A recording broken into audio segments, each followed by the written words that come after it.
गांव बड़ा गांव में एक ईमानदार कुम्हार गोपाल रहता था, जो मिट्टी के बर्तन बनाकर गुजारा करता था। उसकी दुकान साधारण थी, लेकिन उसमें मेहनत और सच्चाई की खुशबू थी। गोपाल दिन भर चाक घुमा घुमा कर घड़े बनाता था और शाम को उन्हें बेचने बैठ जाता था। गांव में सविता नाम की एक चालाक औरत रहती थी, जिसे लोगों को बेवकूफ बनाना अच्छा लगता था। सविता को गोपाल की ईमानदारी से चिढ़ थी, क्योंकि वह उसके जाल में नहीं फंसता था। एक दिन सविता ने गोपाल की दुकान पर जाकर उसे नीचा दिखाने की योजना बनाई। वह बोली, काका, अगर तुम्हारा घड़ा गिरकर नहीं टूटा तो मैं पैसे दूंगी, वरना फ्री।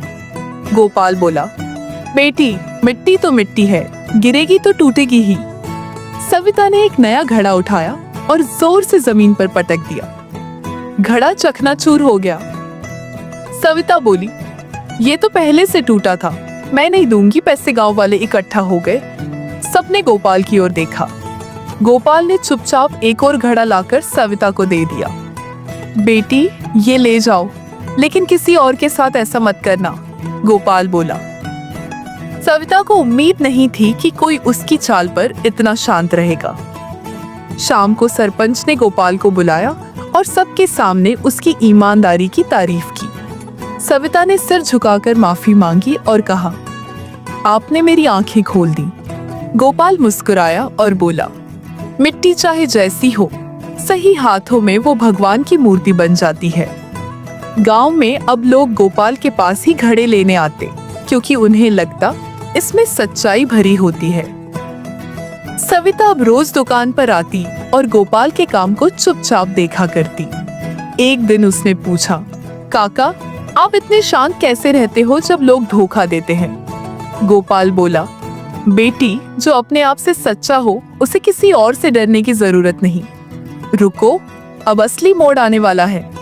अचानक बारिश शुरू हो गई और गोपाल की पूरी दुकान बह गई। घड़े टूट गए, मिट्टी बह गई और गोपाल सिर पकड़कर बैठ गया।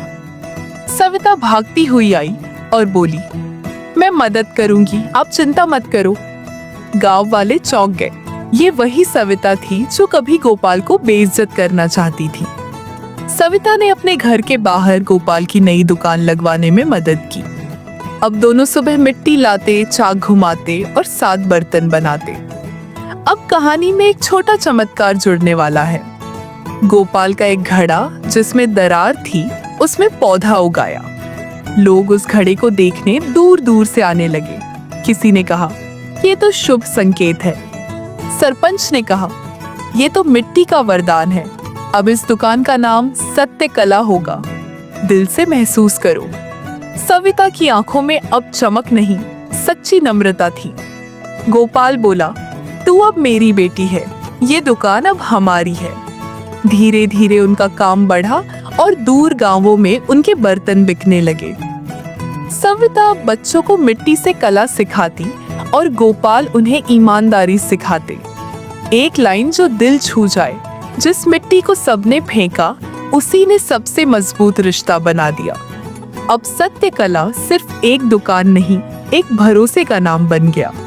एक दिन एक पत्रकार आया और बोला, आपकी कहानी दुनिया को सुननी चाहिए। अब देखो चमत्कार कैसे फैलता है। अखबारों में छपी तस्वीर, सच की मिट्टी ने उगाया विश्वास।